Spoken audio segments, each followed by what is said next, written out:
बिस्मिल्लाहिर्रहमानिर्रहीम। Dear student, अस्सलाम वालेकुम। आज हमारी मिड टर्म से पहले आखिरी क्लास है। टोटल हमारा 7th वीक स्टार्ट हो गया है।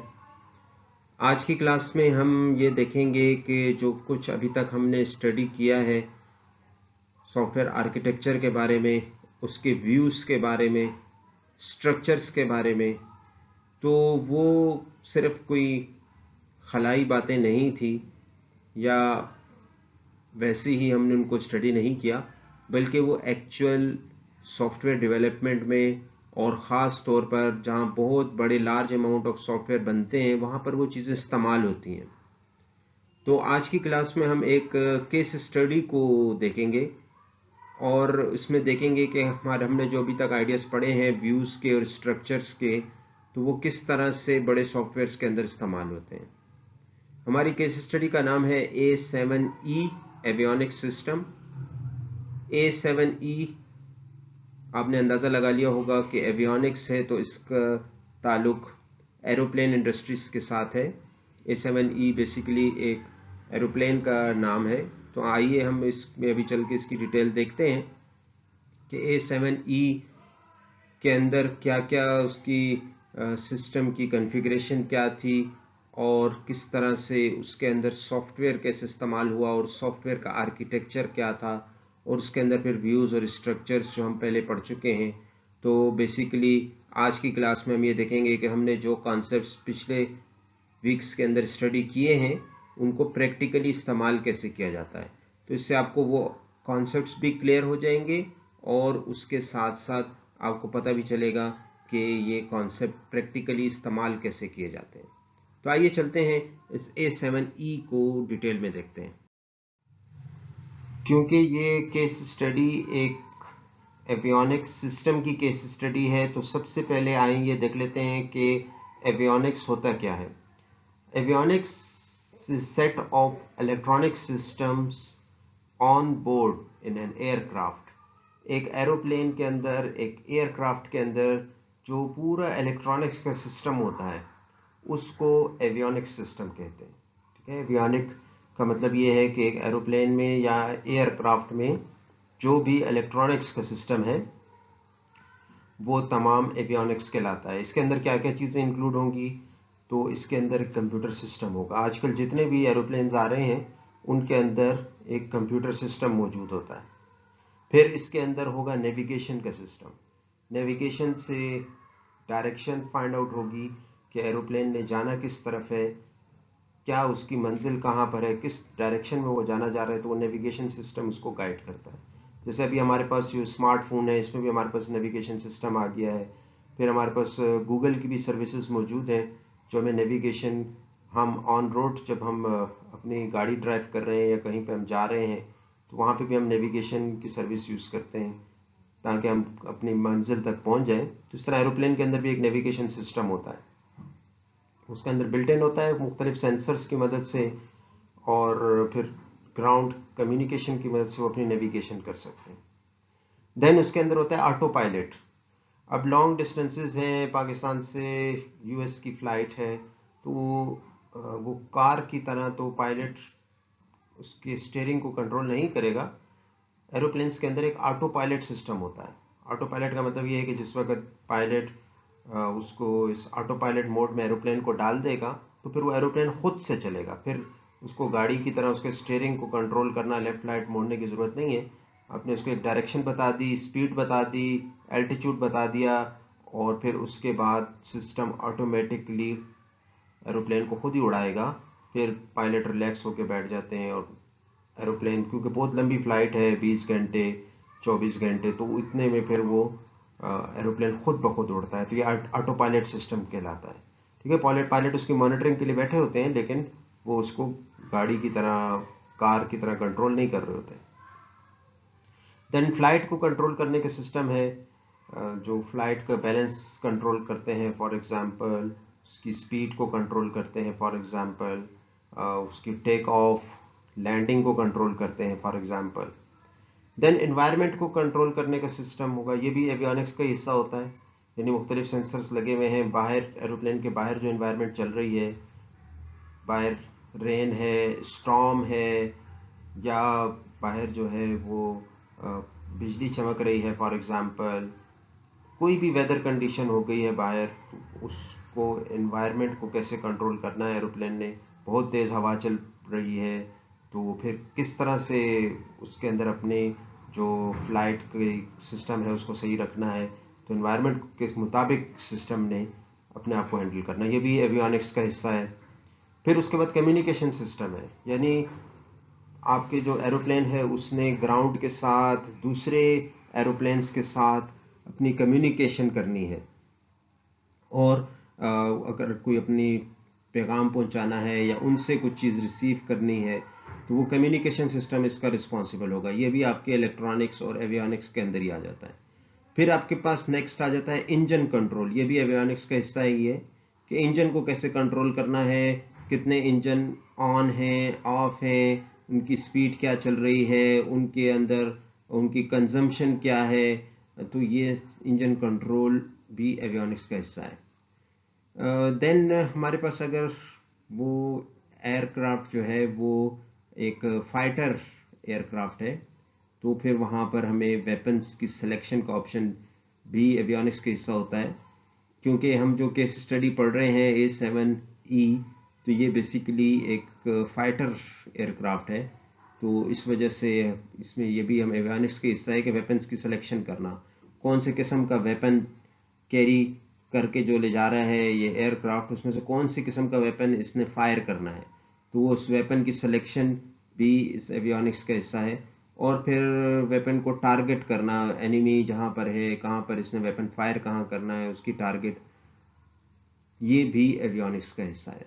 तो इस तमाम को एवियोनिक्स कहते हैं। ये तमाम जितने भी इलेक्ट्रॉनिक सिस्टम मौजूद है एक एरोप्लेन के अंदर, जिसमें ये auto pilot, flight control, communication, weapon से रिलेटेड ये तमाम चीज़ें आ जाती हैं, इन सब को एवियोनिक्स कहते हैं।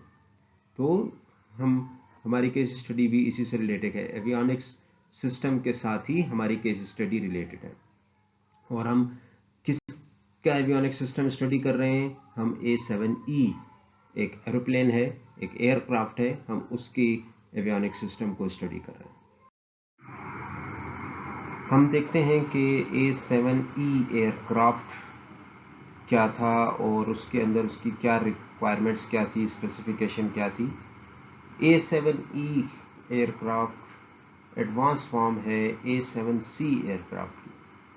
ये उन पहले चंद एयरक्राफ्ट्स में शामिल है जिसके अंदर ऑन बोर्ड कंप्यूटर मौजूद था। उस वक्त बहुत बड़ी बात थी कि एक एयरक्राफ्ट के अंदर कंप्यूटर मौजूद हो।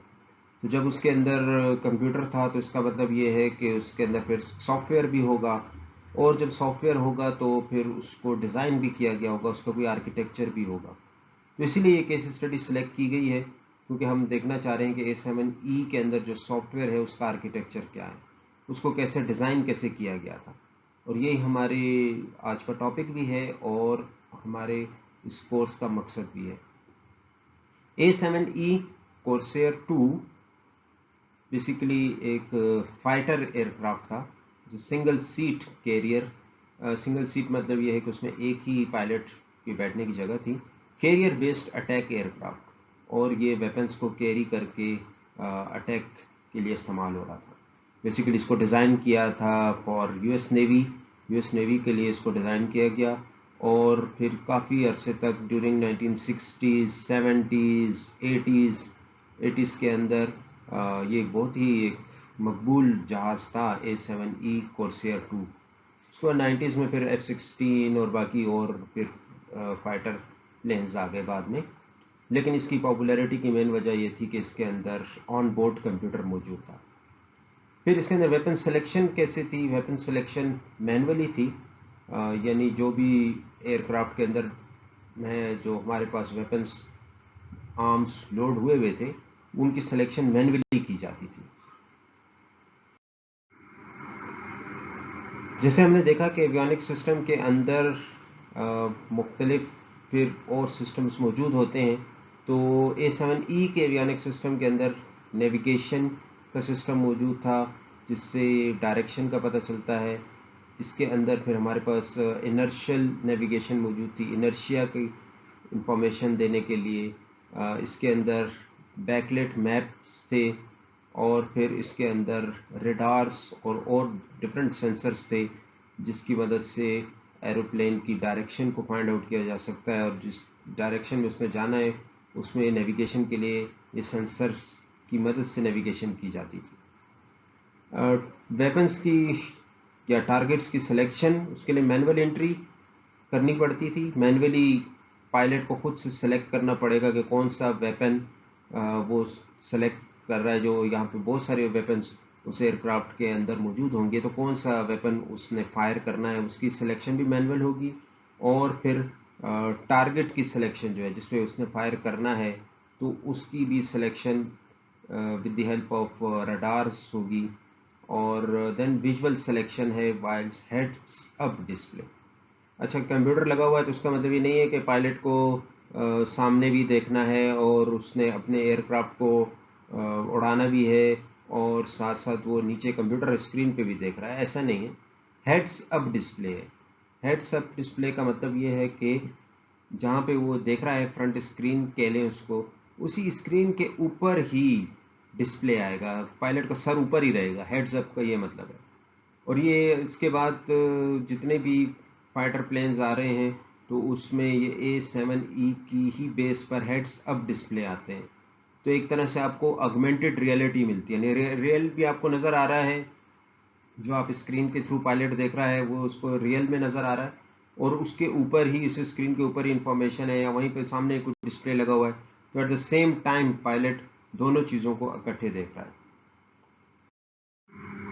A7E की मेन रिस्पॉन्सिबिलिटीज़ को अगर हम देखें, तो A7E के अंदर बहुत सारे सेंसर्स लगे हुए थे, और उन सेंसर्स से डेटा को रीड करना ये इसकी पहली रिस्पॉन्सिबिलिटी थी, कि सारे सेंसर्स से डेटा आ रहा है उसको रीड करना, और फिर इस डेटा को, जो सेंसर्स की वैल्यूज़ आ रही हैं उनको कॉकपिट पे डिस्प्ले कराना, ये सेकंड रिस्पॉन्सिबिलिटी थी, ताकि पायलट उनको देखते हुए अप्रोप्रिएट डिसीजंस ले सके।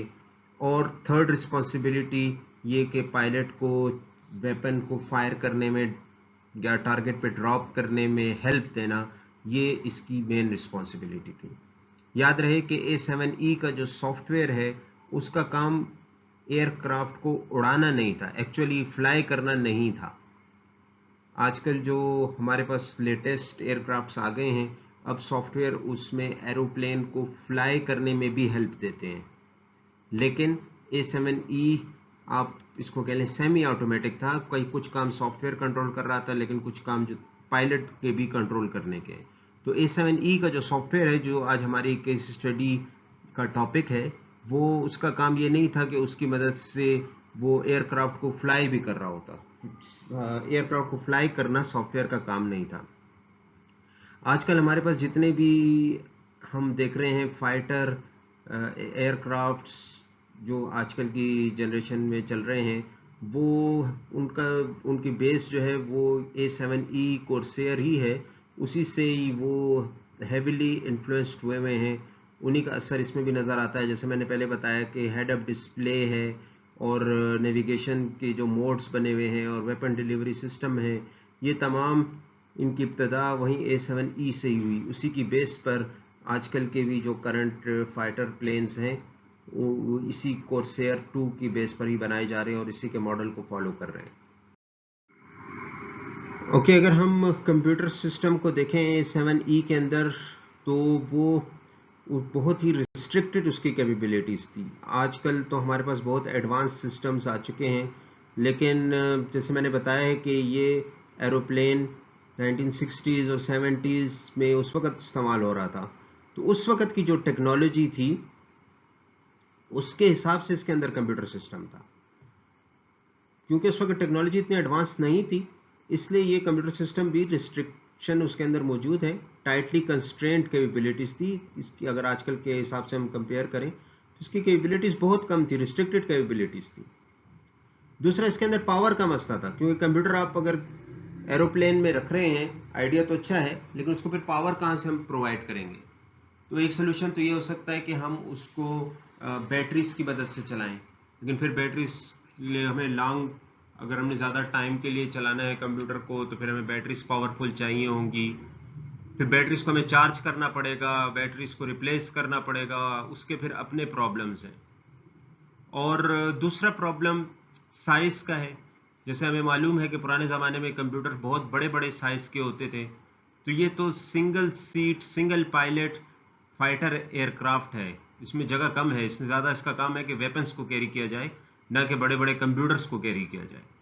और फिर जब आप बड़े साइज का कंप्यूटर इसमें रखेंगे तो फिर वो उसका वेट भी होगा जो कि एरोप्लेन को चलने में और उसकी परफॉर्मेंस को वो इफेक्ट करेगा।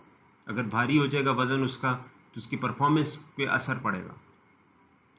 तो हमारे पास पावर की भी लिमिट्स थी और साइज की भी लिमिट्स थी। ख़ास साइज से ज़्यादा हम कंप्यूटर नहीं रख सकते थे इस एयरक्राफ्ट पे, और ज़्यादा पावर की भी लिमिट्स थी इसमें। तो ये कुछ कंस्ट्रेंट्स थे, कुछ रिस्ट्रिक्शंस थी उस वक्त की टेक्नोलॉजी, पावर और साइज। तो इस वजह से उसकी कैपेबिलिटीज भी रिस्ट्रिक्टेड कैपेबिलिटीज थी। जो कंप्यूटर था A7E का, वो एक स्मॉल कंप्यूटर था, स्पेशल पर्पस मशीन थी जो कि IBM ने बनाई थी ख़ास तौर पर इस A7E एयरक्राफ्ट के लिए।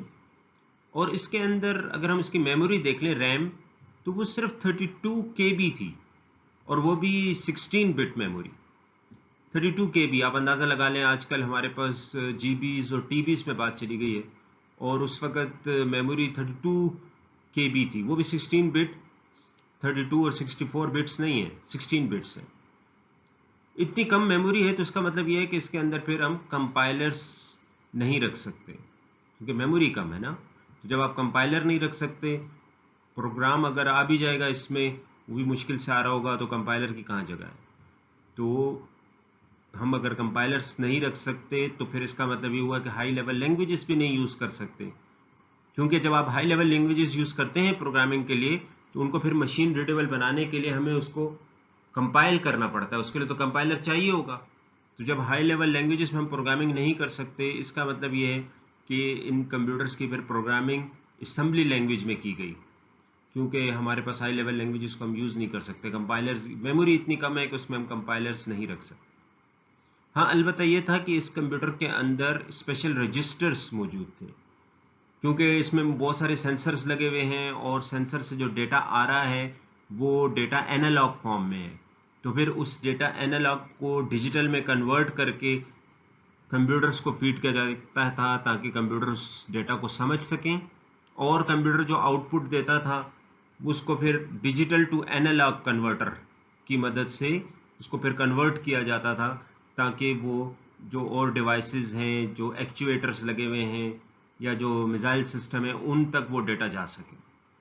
तो इस कंप्यूटर के अंदर स्पेशल रजिस्टर्स थे जो ये इन एनालॉग टू डिजिटल और डिजिटल टू एनालॉग कन्वर्टर्स के को कनेक्ट कर रहे थे, जिसकी मदद से जितनी भी डिवाइसेस हैं इस एयरक्राफ्ट के अंदर, उनसे डेटा को सेंड और रिसीव किया जा सके।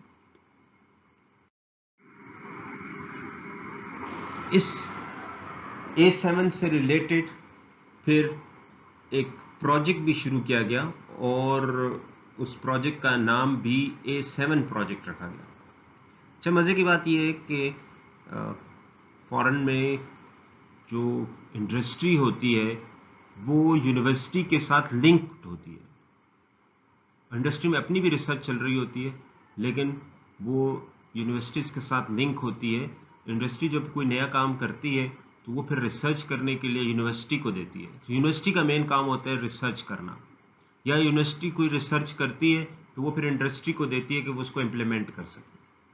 अनफॉर्चुनेटली पाकिस्तान में इंडस्ट्री और यूनिवर्सिटीज़ का आपस में कोई लिंक नहीं है, या बहुत कम लिंक है। यूनिवर्सिटी किसी और डायरेक्शन में जा रही होती है और इंडस्ट्री कुछ अपनी डायरेक्शन में जा रही होती है। इंडस्ट्री वाले यूनिवर्सिटीज़ को उनको अपने प्रॉब्लम्स नहीं बताते, और ना वो ये बताते हैं कि उनको क्या चीज़ चाहिए। तो यूनिवर्सिटीज़ वाले ज़्यादातर थ्योरेटिकल मॉडल्स पे काम करते हैं, उनको पता नहीं होता कि इंडस्ट्री में क्या रिक्वायरमेंट्स हैं। इसका नुकसान ये होता है कि हमारा ग्रेजुएट जब वो थ्योरेटिकल मॉडल्स पढ़ के बाहर इंडस्ट्री में जाता है तो उसको फिर कुछ भी पता नहीं होता। इंडस्ट्री में कुछ और ही तरीके से काम हो रहा होता है, यूनिवर्सिटी में कुछ और काम हो रहा होता है। तो आप देख लें कि फॉरेन में कैसे काम होता है। अब उन्होंने वहां पे A7E एयरक्राफ्ट बना रहे हैं इंडस्ट्री में, और साथ साथ उससे रिलेटेड एक रिसर्च प्रोजेक्ट भी शुरू हो गया है। इस प्रोजेक्ट का नाम उन्होंने A7 प्रोजेक्ट रख लिया है। तो A7 प्रोजेक्ट क्या है? A7 प्रोजेक्ट का मकसद ये है to show the application of new computer science research. अब वहाँ पे बन रहा एरोप्लेन है, लेकिन एरोप्लेन के बनने के साथ साथ अब वो ये शो करना चाह रहे हैं कि जो कंप्यूटर साइंस में हमने रिसर्च की है, कोई हमने नई थ्योरीज बना ली हैं, तो इनकी एप्लीकेशन कहाँ पर है। ख़ास तौर पे उस ज़माने में 70s के अंदर जो नई थ्योरीज निकली थी वो इंफॉर्मेशन हाइडिंग की थ्योरी निकली थी। इंफॉर्मेशन हाइडिंग हमने जिस वक्त हम डिज़ाइन प्रिंसिपल्स पढ़ रहे थे तो उस वक्त मैंने आपको बताया था कि इंफॉर्मेशन हाइडिंग का मतलब ये है कि इंफॉर्मेशन को छुपा दिया जाए, डिटेल्स को हाइड कर दिया जाए, और सिर्फ इंटरफेस के ऊपर वो चीज़ रखी जाए जो कि चेंज नहीं हो रही। जो चीज़ चेंज हो रही है उसको छुपा दिया जाए, तो यूज़र को या जो बंदा भी जिस कोड को यूज़ कर रहा है उसको सिर्फ इंटरफेस नज़र आएगी, बाकी कोड नहीं नज़र आएगा। और उसमें फिर ऑब्जेक्ट ओरिएंटेड डिज़ाइन और ऑब्जेक्ट ओरिएंटेड प्रोग्रामिंग की पूरी बेस बनी है इसी कॉन्सेप्ट के ऊपर, और फिर क्लास का कॉन्सेप्ट और ऑब्जेक्ट का कॉन्सेप्ट इस इंफॉर्मेशन हाइडिंग को फॉलो कर रहा है। तो उस वक्त उन्होंने ये नई इंफॉर्मेशन हाइडिंग निकाली थी रिसर्चर्स ने, तो उसको अप्लाई करने के लिए और उसके साथ जो सीक्वेंशियल प्रोसेसेस हैं इनकी कम्युनिकेशन को अप्लाई करने के लिए किसी एक गैर इम्पॉर्टेंट प्रोजेक्ट में इन्होंने A7 का इंतखाब किया। अब A7 वहाँ एरोप्लेन भी बन रहा है, और साथ साथ क्योंकि एक बहुत बड़ा प्रोजेक्ट है, नॉन ट्रिवियल है, गैर मामूली है, और रियल टाइम सिस्टम है, यानी कि इसने अपना काम रियल टाइम पे करना है। एरोप्लेन ने रियल टाइम सिस्टम्स वो सिस्टम्स होते हैं जो ना सिर्फ काम सही करते हैं, उन्होंने they have to work properly, बल्कि उसके साथ साथ उन्होंने within a defined time अपना काम करना होता है। एक डेडलाइन भी होती है, जिस डेडलाइन के अंदर अंदर उन्होंने फंक्शनैलिटी प्रोवाइड करनी होती है, फंक्शनैलिटी भी करेक्ट हो और उसके साथ with in the defined deadline हो। तो नॉर्मल जो हम कंप्यूटर्स यूज़ करते हैं उनके अंदर कोई डेडलाइंस नहीं होती। एक आप वेब पे पेज लोड कर रहे हैं, अगर 1 सेकंड में हो गया, 2 सेकंड में हो गया, कोई फ़र्क नहीं पड़ता। लेकिन ऐसे सिस्टम जहाँ पर फ़र्क पड़ता है, जहाँ पे आप डेडलाइन एक डिफ़ाइन की जाती है, जैसे कि हम ये केस पढ़ रहे हैं अभी केस स्टडी के अंदर कि फाइटर एयरप्लेन है, तो अगर इसने 1 सेकंड के अंदर अंदर एनिमी को हिट ना किया तो एनिमी वहाँ से मूव कर जाएगा और वेपन ज़ाया हो जाएगा। ठीक है, तो ऐसे सिस्टम को रियल टाइम सिस्टम्स कहा जाता है। तो ये रियल टाइम सिस्टम के अंदर इन्होंने अपनी जो कंप्यूटर साइंस के रिसर्चर्स ने रिसर्च की हुई थी, ये नए नए कॉन्सेप्ट इंफॉर्मेशन हाइडिंग के और सिक्वेंशियल प्रोसेसेस कैसे आपस में कम्युनिकेट कर रहे हैं, उनको इन्होंने इस रियल टाइम सिस्टम में अप्लाई करना था। क्योंकि ये एक नई इंफॉर्मेशन हाइडिंग का एक कॉन्सेप्ट अभी अभी इसी 70s के अंदर ही डेवलप हुआ था, तो इसको माइंड में रखते हुए ये जो कंप्यूटर के लिए स्पेसिफिक टेक्नोलॉजी है, इसको माइंड में रखते हुए A7 को डिज़ाइन किया गया है। तो ताकि डिज़ाइन स्ट्रेटेजी को हम कह सकते हैं कि ये इंफॉर्मेशन हाइडिंग इसकी एक मेन डिज़ाइन स्ट्रेटेजी है, इसको सामने रखते हुए डिज़ाइनिंग की गई है। इंफॉर्मेशन हाइडिंग को ही क्यों यूज़ किया गया इस प्रोजेक्ट के अंदर, उसकी मेन रीज़न ये थी कि ये प्रोजेक्ट डेविड परनास लीड कर रहे थे। डेविड परनास आपने नाम सुना होगा जी। ये हमने जिस वक्त हम कोर्स स्टार्ट कर रहे थे उस वक्त मैंने आपको पहले लेक्चर में बताया था कि डेविड परनास वो बंदा है जिसने इंफॉर्मेशन हाइडिंग का कॉन्सेप्ट दिया था। तो क्योंकि ये इस प्रोजेक्ट को A7 प्रोजेक्ट को लीड कर रहे थे, तो इस वजह से डेविड परनास ने ये इंफॉर्मेशन हाइडिंग का कॉन्सेप्ट यहाँ पर यूज़ किया और उसको फिर टेस्ट किया। न सिर्फ ये कि क्योंकि ये लीड कर रहे थे इसलिए इन्होंने यूज़ किया और टेस्ट किया, बल्कि इसके साथ साथ एक और रीज़न भी है जिसकी वजह से इंफॉर्मेशन हाइडिंग को A7 प्रोजेक्ट में यूज़ किया, वो रीज़न ये है कि A7E का जो कंप्यूटर सिस्टम था, इसको एडॉप्टेबल बनाना था। एडॉप्टेबल का मतलब ये होता है कि जब अगर एनवायरनमेंट में कोई चीज़ चेंज हो रही हो तो सिस्टम भी उसके साथ साथ अपने आप को चेंज करे, अडॉप्ट करे, उन चेंजेस को अडॉप्ट करे, इसको अडॉप्टेबल कहते हैं। तो A7E का कंप्यूटर सिस्टम इसको भी अडॉप्टेबल बनाना था कि अगर एनवायरनमेंट के अंदर कोई चेंज हो तो सॉफ्टवेयर में हमें कम से कम चेंज करनी पड़े, मिनिमल चेंजेस करनी पड़े सॉफ्टवेयर के अंदर, क्योंकि ये एक फाइटर एयरक्राफ्ट है तो इसके अंदर वक्त गुजरने के साथ साथ इसके अंदर चेंजेस आएंगी। इसके अंदर हो सकता है नया वेपन सिस्टम आ जाए या पुराने सिस्टम को अपडेट किया जाए, मुख्तलिफ किस्म के नए वेपन्स वक्त के साथ साथ आने होते हैं, और हो सकता है कि उनके जो तरीक़ाकार है उनको कैरी करने का, उनको ड्रॉप करने का, वो चेंज हो जाए, या हो सकता है कि वक्त के साथ साथ ये नेविगेशनल सिस्टम या जो सेंसर्स हैं या इंस्ट्रूमेंट्स यूज हो रहे हैं नेविगेशन के लिए वो चेंज हो जाएं या अपडेट हो जाएं। और ये भी हो सकता है कि जो पायलट के इंटरफेस है, अगर पायलट कोई कीपैड यूज कर रहा है, उसको कोई स्क्रीन नजर आ रही है, कोई बटन्स वगैरह हैं जिस पे उसने क्लिक करना है, तो वक्त के साथ साथ वो चेंज हो जाएं या अपडेट हो जाएं। तो इन तमाम चीज़ों को जब अगर उसके अंदर चेंजेस होंगी तो क्या उसके साथ हम सॉफ्टवेयर को भी चेंज करें तो ये बहुत मुश्किल हो जाएगा। तो इसलिए हमारे सॉफ्टवेयर को ऐसा होना चाहिए, इस तरीके से डिज़ाइन होना चाहिए कि जिसके अंदर चेंजेस के साथ ही वो नई चेंजेस को अडॉप्ट कर सके और सॉफ्टवेयर के अंदर चेंजेस कम से कम करनी पड़े। तो ये मेन आइडिया था, ताकि जो प्रोग्रामर्स हैं उनकी ज़िंदगी आसान हो और उनको हर चेंज के साथ कोड को दोबारा दोबारा चेंज ना करना पड़े। इस वजह से बार बार चेंजेस से अपने आप को बचाने के लिए ये आइडिया जो था इंफॉर्मेशन हाइडिंग का इस प्रोजेक्ट के अंदर इस्तेमाल किया गया।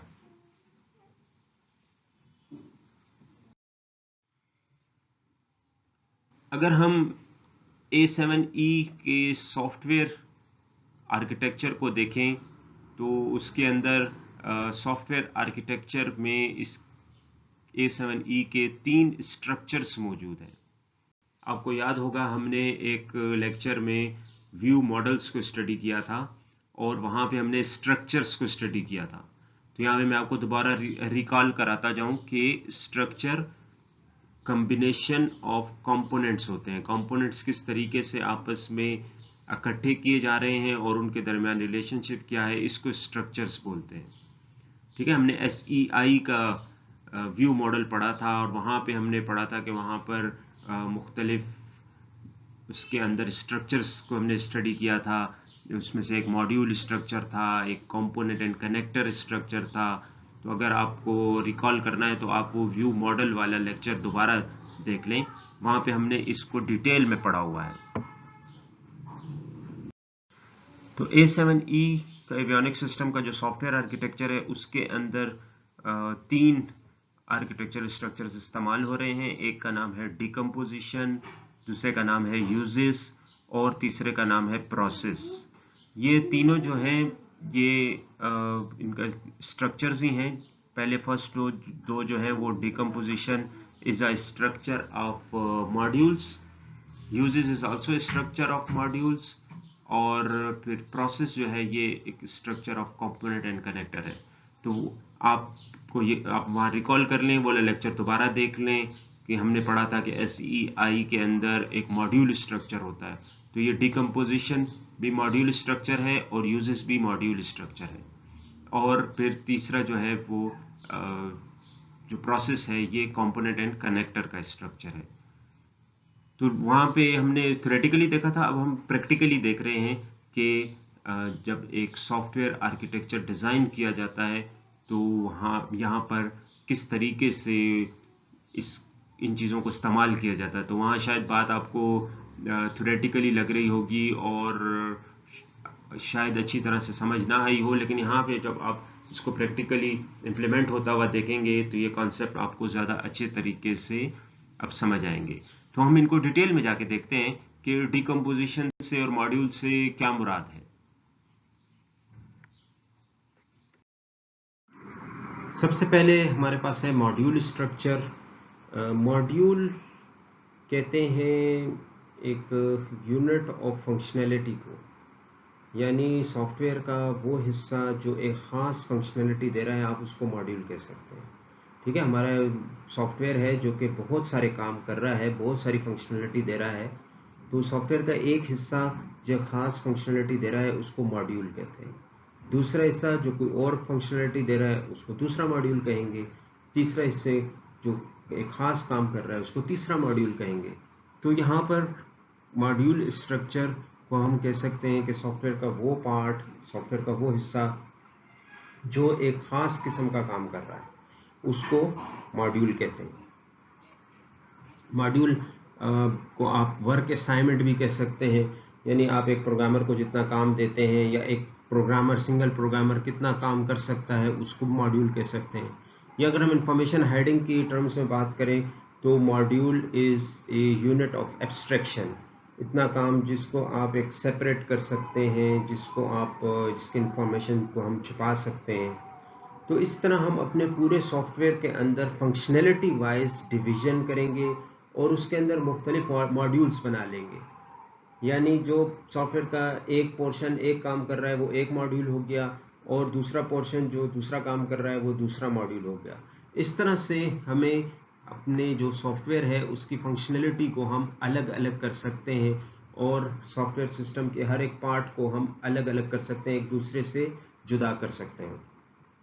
अब जब ये हम इनको अलग कर लेंगे तो फिर इनके दरमियान कम्युनिकेशन कैसे होगी, तो इनको एक्सेस करने के लिए हमें फिर इंटरफेसेस को यूज़ करना पड़ेगा। इंटरफेसेस वो जगह होती है, या यूँ कह लें वो विंडो है जहाँ से एक मॉड्यूल दूसरे मॉड्यूल को एक्सेस कर सकता है। यानी दूसरे अल्फाज में एक मॉड्यूल अपना इनपुट देगा कि उसको क्या चीज़ चाहिए है चलने के लिए, क्या इनपुट उसको रिक्वायर्ड है ऑन द इंटरफेस, और जब वो काम करके आउटपुट अपना देगा तो वो भी इंटरफेस पे ही देगा। उसके अंदर इंटरनल क्या फंक्शनैलिटी चल रही है, किस तरह से मॉड्यूल काम करता है, इससे किसी को कोई गरज नहीं। आप एक मॉड्यूल ने दूसरे मॉड्यूल से कुछ डेटा लेना है तो उसको सिर्फ इतना पता होना चाहिए कि इस मॉड्यूल को क्या इनपुट चाहिए और ये मुझे रिजल्ट में क्या आउटपुट देगा। वो काम कैसे करेगा, इंटरनल वर्किंग उसकी क्या होगी, ये इससे कोई गरज नहीं है। जैसे मिसाल के तौर पे आप एक फंक्शन डिफाइन करते हैं, तो फंक्शन डिफाइन करने में आप बताते हैं कि इस फंक्शन को इनपुट किस किस्म का हमने डेटा पास करना है, उसकी टाइप क्या होगी, वेरिएबल्स हैं, एरेज हैं, क्या आप पास कर रहे हैं उसको, और जब ये फंक्शन अपना काम कंप्लीट करता है तो फिर ये आउटपुट क्या देता है। तो इसको हम पहले से डिफाइन करते हैं, इसको कहते हैं प्री डिफाइंड। तो फंक्शन की एग्जांपल तो मैंने आपको सिर्फ समझने के लिए बता दी। एक्चुअली यहाँ पर मॉड्यूल में भी यही होगा कि मॉड्यूल के एक इंटरफेस डिफाइन होगी जिसमें बताया जाएगा कि मॉड्यूल को इनपुट क्या क्या चाहिए अपना काम करने के लिए, और जब ये मॉड्यूल अपना काम फिनिश करेगा तो ये एज अ रिजल्ट आउटपुट क्या देगा। तो एक मॉड्यूल दूसरे मॉड्यूल से इंटरेक्शन करेगा with the help of interface. सिर्फ मॉड्यूल की इंटरफेस दूसरे मॉड्यूल्स को नज़र आ रही होगी या वो उसको एक्सेस कर रहे होंगे, और उसके इंटरनल डिटेल जो है वो हाइड होगी। इसी को इंफॉर्मेशन हाइडिंग कहते हैं। ये मेन कॉन्सेप्ट है कि मॉड्यूल की इंटरनल डिटेल छुपी हुई हो, वो सिर्फ मॉड्यूल को ही पता है, और बाकी मॉड्यूल्स को, बाकी सिस्टम को सिर्फ उसकी इंटरफेस नज़र आ रही है। इसका फ़ायदा क्या है? इसका फ़ायदा ये है कि हम बाद में अगर उस मॉड्यूल के अंदर कुछ चेंजेस करना चाह रहे हैं, उसके हम इम्प्लीमेंटेशन को चेंज करना चाह रहे हैं, कोडिंग को चेंज करना चाह रहे हैं, तो पूरा सिस्टम उससे इफेक्ट नहीं होगा और बाकी मॉड्यूल्स को पता भी नहीं चलेगा कि इस मॉड्यूल, क्योंकि इंटरफेस सेम है और इन मॉड्यूल्स को सिर्फ उस मॉड्यूल की इंटरफेस नज़र आ रही है, उसकी इंटरनल वर्किंग नहीं नज़र आ रही, वो हाइड हुई हुई है। इस वजह से बाकी मॉड्यूल्स को पता ही नहीं चलेगा until and unless the interface is same. बाकी मॉड्यूल्स कोई इफेक्ट नहीं होंगे, और यही इंफॉर्मेशन हाइडिंग का सबसे बड़ा फ़ायदा है।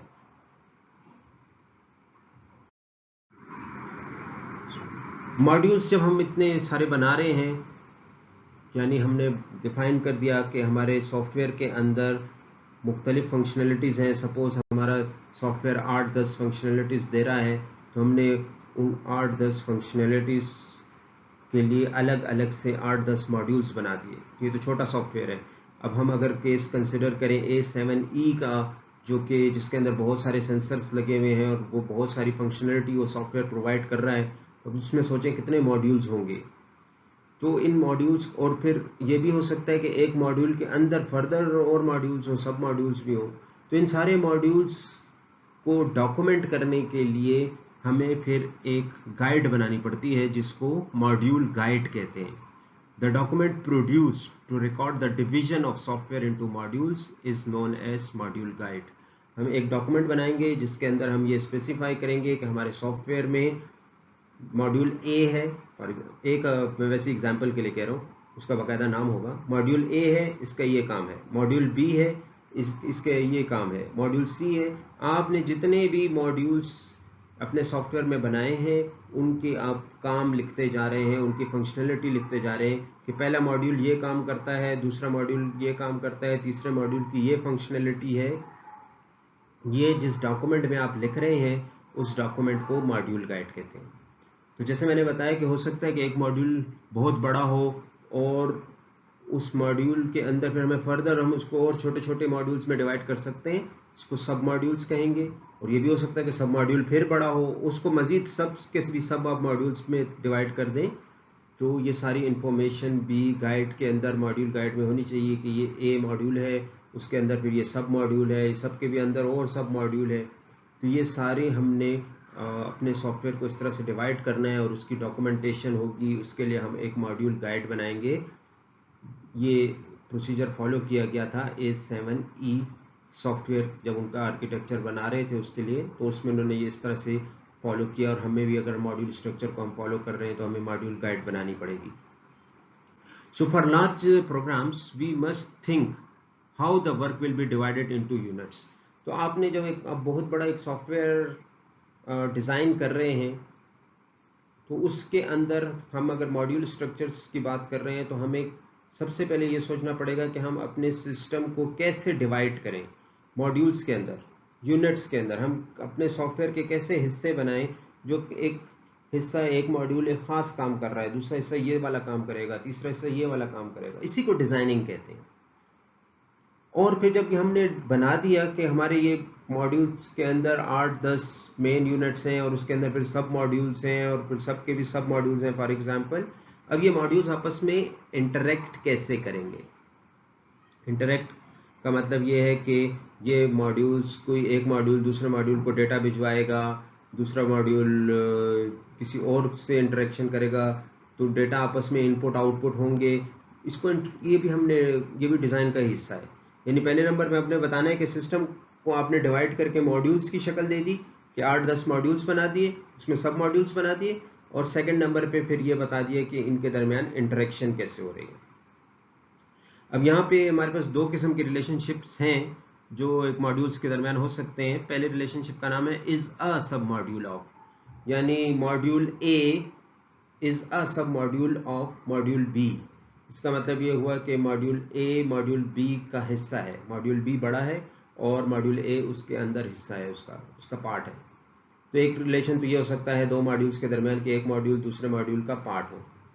दूसरा जो है रिलेशन वो है शेयर्स सीक्रेट विथ, यानी module A shares a secret with module B.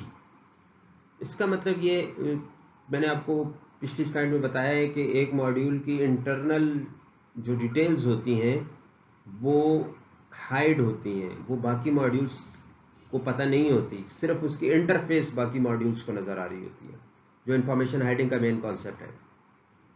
तो ये जो इसकी इंटरनल डिटेल्स हैं इसको सीक्रेट कहते हैं। ठीक है, तो अगर ये अपनी इंटरनल डिटेल्स किसी और मॉड्यूल के साथ शेयर कर रहा है तो इसको कहेंगे कि module A shares a secret with module B. अपनी एक मॉड्यूल अपना कुछ डेटा दूसरे मॉड्यूल्स के साथ शेयर कर रहा है, तो इनके दरमियान जो रिलेशनशिप होगा वो share a secret with relationship कहलाएगा।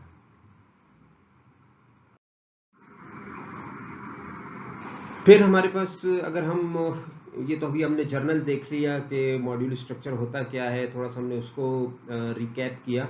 लेकिन अगर हम पर्टिकुलर बात करें A7E के अंदर, कि A7E के अंदर जो मॉड्यूल स्ट्रक्चर इस्तेमाल हुआ है उसमें किस तरह से डिज़ाइनिंग हुई है, तो मेन कॉन्सेप्ट उसमें इंफॉर्मेशन हाइडिंग का ही यूज़ हुआ है। तो architectural tactics used in A7E module is decomposition structure. इन्होंने मॉड्यूल के अंदर, मैंने आपको जब हम SEI व्यू मॉडल पढ़ रहे थे तो वहाँ में बताया था कि मॉड्यूल के अंदर फिर फर्दर टाइप्स हैं। एक उसमें जो टाइप थी वो डीकम्पोजिशन है। तो decomposition structure is a module structure. इसमें होता क्या है कि हम अपने सॉफ्टवेयर को डिकम्पोज करते हैं, मतलब डिवाइड करते हैं मुख्तलिफ पार्ट्स में, जैसा कि अभी हम एक्सप्लेन मैंने कर भी दिया है। कंपोजिशन होता है मिलाना, बहुत सारे पार्ट्स को आपस में मिलाना, इसको कंपोज करना कहते हैं। डीकम्पोजिशन का मतलब होता है कि आप एक होल को डिवाइड कर रहे हैं पार्ट्स के अंदर, इसको डीकम्पोजिशन कहते हैं। ये होल सॉफ्टवेयर है, उसको हमने डीकम्पोज कर दिया फंक्शनैलिटी वाइज। हमने कहा कि ये फंक्शनैलिटी एक मॉड्यूल कर रहा है, दूसरी फंक्शनैलिटी दूसरा पार्ट यानी दूसरे मॉड्यूल कर रहा है। तो हमने इसको अभी जब मॉड्यूल स्ट्रक्चर पढ़ रहे थे वहाँ पे भी देख लिया, और A7E के अंदर भी डिकम्पोजिशन यूज हुई है। This decomposition works on encapsulating system details that are likely to change. अच्छा, इसमें जो चीज़ें चेंज होने वाली हैं वो हम इनकैप्सुलेट कर देंगे, वो हम छुपा देंगे, वो हम कैप्सूल के अंदर डाल देंगे। इस प्रिंसिपल के अंदर या इस डिज़ाइन स्ट्रेटजी के अंदर अगर वो चीज़ें मॉड्यूल की जिसने चेंज होना है वो हम बाकी मॉड्यूल से, बाकी सिस्टम से हाइड कर देंगे, इनकैप्सुलेट कर देंगे। अब हर एक मॉड्यूल के अंदर जो जो चीज़ें चेंज हो रही हैं वो हम उसका सीक्रेट होगी, वो हम उसकी हाइड कर देंगे। जो चीज़ें चेंज नहीं हो रही वो हम इंटरफेस पे रख देंगे, क्योंकि modules interact with each other with the help of this interfaces. तो ये इंटरफेसेस कांस्टेंट रहेंगे, ये चेंज नहीं होंगे। तो इसलिए अगर एक मॉड्यूल दूसरे मॉड्यूल को इंटरेक्ट करता है वो हमेशा एक ही तरह उसका तरीकाकार रहेगा। उसको पता होगा कि इतने इसमें मैंने वेरिएबल्स भिजवाने हैं या मैंने इसको ऑब्जेक्ट्स भिजवाने हैं या जो किस्म का डेटा है भिजवाना है वो सेम रहेगा। तो as long as interfaces are same, modules can easily interact with each other, उनको कोई प्रॉब्लम नहीं है। लेकिन जो चीज़ें चेंज होने वाली हैं, जैसे हम देख रहे हैं कि A7E में पायलट का इंटरफेस चेंज हो गया या जो वेपन का सिस्टम है वो चेंज हो गया, तो अब ये डिटेल हम हाइड कर देंगे ताकि जब अगर हमें फ्यूचर में इसको चेंज करना पड़े तो पूरा ओवरऑल सिस्टम हमारा इफेक्ट ना हो। The interface reveals only those aspects which are unlikely to change. मैंने बताया कि इंटरफेस में हम वो चीज़ें रखेंगे जिसमें चेंज ना हो, उसके बहुत ही कम चांस हो कि वो चेंज हो। और जो चीज़ें चेंज होंगी वो the details hidden by the interface are secrets of the module, वो मॉड्यूल का सीक्रेट कहलाती हैं। एग्जाम्पल हम ले लेते हैं यहाँ पर एल्टीट्यूड सेंसर की। A7E के अंदर एक सेंसर लगा हुआ है, एल्टीट्यूड सेंसर। इस सेंसर का काम ये है कि ये सेंसर एरोप्लेन का एल्टीट्यूड फाइंड आउट करता है, यानी इस वक्त ये एयरक्राफ्ट कितनी बुलंदी पर परवास कर रहा है। ये एक हार्डवेयर है कि सेंसर, लेकिन ये डेटा को रीड करके सॉफ्टवेयर को देगा, क्योंकि एट द एंड पूरा A7E का जो एवियोनिक्स सिस्टम है वो सॉफ्टवेयर कंट्रोल कर रहा है। ये तो बहुत बड़ा सॉफ्टवेयर है जो पूरा ये एयरक्राफ्ट को कंट्रोल कर रहा है। अब उसमें एक मॉड्यूल हम जिसपे हमारा फोकस है वो ये है कि वो एल्टीट्यूड सेंसर का मॉड्यूल है। ये मॉड्यूल क्या कर रहा है? ये मॉड्यूल सेंसर से डेटा ले रहा है, पीरियोडिकली ले रहा है, ऐसे 2 सेकंड 5 सेकंड के बाद फॉर एग्जांपल। और जब भी कोई किसी और मॉड्यूल को एल्टीट्यूड की ज़रूरत पड़ती है तो वो इस एल्टीट्यूड सेंसर वाले मॉड्यूल से कांटेक्ट करते हैं। मिसाल के तौर पे वेपन है या नेविगेशन वाले मॉड्यूल को अब ज़रूरत पड़ गई है एल्टीट्यूड की, तो वेपन वाला मॉड्यूल एल्टीट्यूड वाले मॉड्यूल से उससे वैल्यू पूछेगा कि करंट एल्टीट्यूड की क्या वैल्यू है। अब ये अगर पीरियोडिक ले रहा है या उस वक्त कैलकुलेट कर रहा है, ये एल्टीट्यूड सेंसर से वैल्यू उठाएगा और जो वेपन वाले मॉड्यूल है उसको दे देगा ना। ये वेपन के मॉड्यूल और बाकी जितना भी पूरा सिस्टम है, इसको एल्टीट्यूड मॉड्यूल की इंटरनल डिटेल्स का जानना जरूरी नहीं है। इंटरनली एल्टीट्यूड मॉड्यूल सेंसर से कैसे डेटा लेता है, वो डेटा एनालॉग फॉर्म में है, उसको कैसे कन्वर्ट करता है डिजिटल में, और आगे उसके ऊपर कुछ प्रोसेसिंग करता है या नहीं करता, ये बाकी मॉड्यूल्स को पता ही नहीं है, ये हिडन है इंफॉर्मेशन। ये डिटेल सिर्फ और सिर्फ एल्टीट्यूड मॉड्यूल के अंदर मौजूद है। बाकी मॉड्यूल्स को ना उनको सोचने की ज़रूरत है, ना उनको उनके लिए दर्द सर है। उन्होंने सिर्फ और सिर्फ इस मॉड्यूल से वैल्यू मांगी और इसने वैल्यू दे दी। अब कल को अगर एल्टीट्यूड सेंसर को नया आ जाता है मार्केट में, वो चेंज हो जाता है, हमें सिर्फ और सिर्फ इस एल्टीट्यूड सेंसर वाले मॉड्यूल में जाकर सिर्फ इस मॉड्यूल को चेंज करना पड़ेगा। ओवरऑल पूरा सिस्टम उसी तरह काम करता रहेगा, इफेक्ट नहीं होगा। क्यों? क्योंकि यहाँ पे इंटरफेस उसकी सेम है। इंटरनली हमने उसकी पूरी प्रोग्रामिंग चेंज कर दी, पूरा तरीक़ाकार चेंज कर दिया कि सेंसर नई किस्म का सेंसर आ गया है, वो किसी और तरह से वैल्यू रीड कर रहा है, किसी और तरह से प्रोसेस कर रहा है। हमने यहाँ पे पूरी कोडिंग चेंज कर दी, लेकिन क्योंकि इंटरफेस सेम है और ये कोड हाइड है, ये इंफॉर्मेशन हाइड है बाकी तमाम सिस्टम से, उनको पता ही नहीं है, वो इफेक्ट ही नहीं होंगे। तो ये मेन आइडिया है इंफॉर्मेशन हाइडिंग का, जो बड़े बड़े सॉफ्टवेयर्स के अंदर यूज़ होता है, और मॉड्यूल्स का डिकम्पोजिशन का, कि हमने पूरे सिस्टम को डिकम्पोज कर दिया, अलग अलग कर दिया है, और उनकी internal details, secrets of the module जो हैं वो छुपे हुए हैं, इंफॉर्मेशन हाइड हुई हुई है, सिर्फ इंटरफेस मॉड्यूल्स की नज़र आ रही हैं एक दूसरे को। तो इसलिए इंटरनली जो भी कुछ हो रहा है उससे बाकी किसी और मॉड्यूल पे कोई असर नहीं पड़ रहा। इसको मॉड्यूल स्ट्रक्चर कहते हैं, और यही डिज़ाइन A7E के अंदर फॉलो किया गया है। स्पेसिफिक गोल्स हम देखते हैं कि क्या स्पेसिफिक गोल्स है डिकम्पोजिशन के। सबसे पहली बात तो ये है कि it is simple enough to understand fully. इतना बड़ा सॉफ्टवेयर समझना बड़ा मुश्किल होता है, लेकिन अगर हम उसको डिवाइड कर दें, उसको हम छोटे छोटे मॉड्यूल्स बना दें और मॉड्यूल्स के अंदर फिर सब मॉड्यूल्स बना दें, तो वो समझना बहुत आसान हो जाएगा। जैसे मैंने अभी आपको एल्टीट्यूड सेंसर की एग्जांपल दी, तो एल्टीट्यूड सेंसर एक छोटा मॉड्यूल है और उसका सिर्फ यही काम है कि सेंसर से डेटा ले और जो भी ये डेटा जिसको रिक्वायर्ड हो, जो मांगे उसको वो डेटा दे दे। तो ये सिस्टम को समझना ओवरऑल डिकम्पोजिशन करने से आसान हो जाता है। Second, change in one module does not impact other. अगर एक मॉड्यूल के अंदर चेंज होती है, जैसे कि मैंने एग्जांपल में बताया कि हमारे पास एल्टीट्यूड सेंसर के अंदर अगर चेंज होती है, तो इंटरनल डिटेल्स तो वैसे भी सब मॉड्यूल से छुपी हुई हैं, वो बाकियों को पता ही नहीं है कि ये सेंसर वाला मॉड्यूल, एल्टीट्यूड सेंसर वाला मॉड्यूल चेंज हो गया है, और उनको पता भी नहीं है, और ना ही वो इससे उनके ऊपर कोई असर पड़ेगा। Third, most likely changes should be easiest. अब जो चेंजेस बार बार होनी है, जिनका ज़्यादा चांस है कि वो होंगी, वो बड़ी आसानी से हो सकती हैं, क्योंकि इंटरनली जो मॉड्यूल की डिटेल्स हैं वो उसका सीक्रेट है, वो चेंज नहीं, वो चेंज हो तो बाकियों को किसी को कुछ पता ही नहीं चलेगा, क्योंकि बाकी मॉड्यूल्स को सिर्फ इंटरफेस नज़र आ रही है, मॉड्यूल के अंदर की डिटेल नज़र नहीं आ रही। It is possible to make major changes as a set of independent changes to individual modules. अब आप सॉफ्टवेयर के अंदर बड़े आराम से बड़ी बड़ी चेंजेस कर सकते हैं। किस तरह करेंगे? एक एक मॉड्यूल लेंगे और एक एक मॉड्यूल के अंदर अगर हम चेंजेस कर रहे हैं तो हम आराम से, हमने बहुत मेजर सॉफ्टवेयर के अंदर चेंज भी कर लेंगे और वो अपना काम भी करता रहेगा, फंक्शनैलिटी भी उसकी डिस्टर्ब नहीं होगी, और सॉफ्टवेयर रनिंग हालत में भी रहेगा। तो ये तरीका होता है बड़े बड़े सॉफ्टवेयर्स को चेंज करने के। मॉड्यूल्स में डिवाइड किया हुआ है और एक एक मॉड्यूल के अंदर चेंजेस करते करते करते करते आपने मेजर चेंज ले आए हैं सॉफ्टवेयर में, लेकिन ओवरऑल आपका सिस्टम चल रहा है।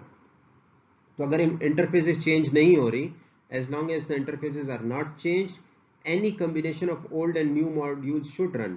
अब ये होगा कि हमारे सिस्टम के अंदर कुछ मॉड्यूल्स पुराने होंगे और कुछ मॉड्यूल्स नए होंगे, और वो सब साथ साथ चल रहे होंगे, उनको पता ही नहीं होगा कि कौन सा मॉड्यूल चेंज हुआ है और अब नया उसकी कोडिंग आ गई है, और कौन सा मॉड्यूल पुराना ही चलता जा रहा है, क्योंकि वो उनको सिर्फ इंटरफेसेस नज़र आ रही है, अंदर इम्प्लीमेंटेशन तो नज़र ही नहीं आ रही।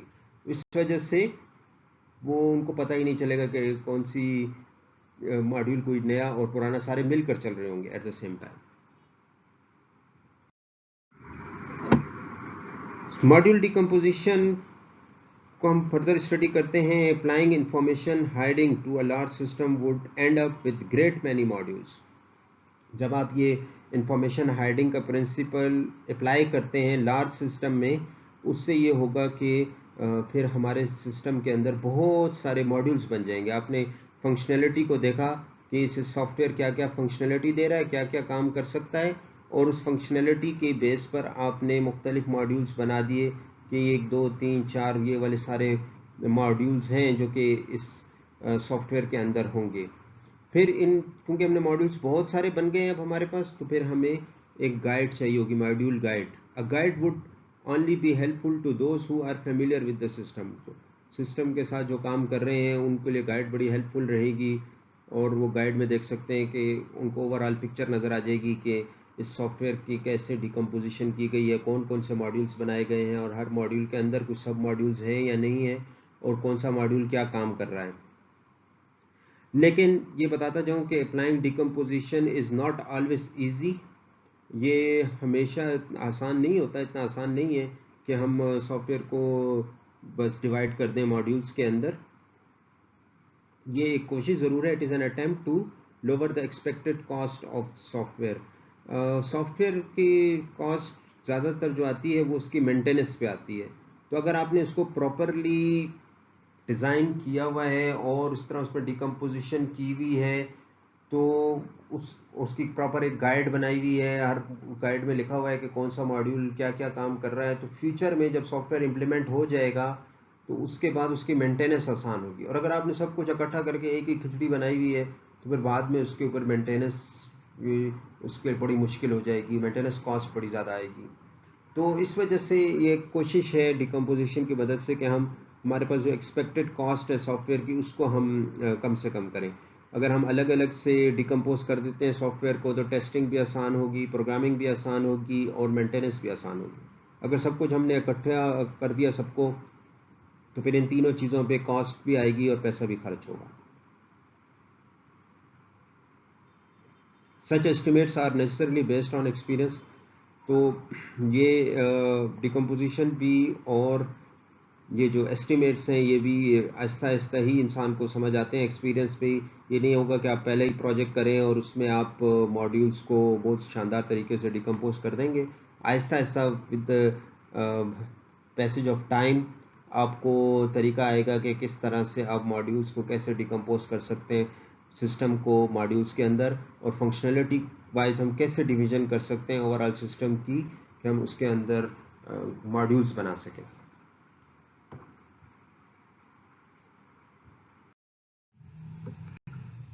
अच्छा, A7E में मॉड्यूल डिकम्पोजिशन से हमें क्वालिटी कैसे अचीव हुई, क्वालिटी गोल्स जो थे वो कैसे पूरे हुए। तो जो सबसे पहला क्वालिटी गोल था कि चेंज को आसान बनाया जाए, ईज़ ऑफ चेंज हो, ताकि वेपन्स चेंज होते हैं, प्लेटफॉर्म इनपुट के मेथड्स चेंज हो जाते हैं।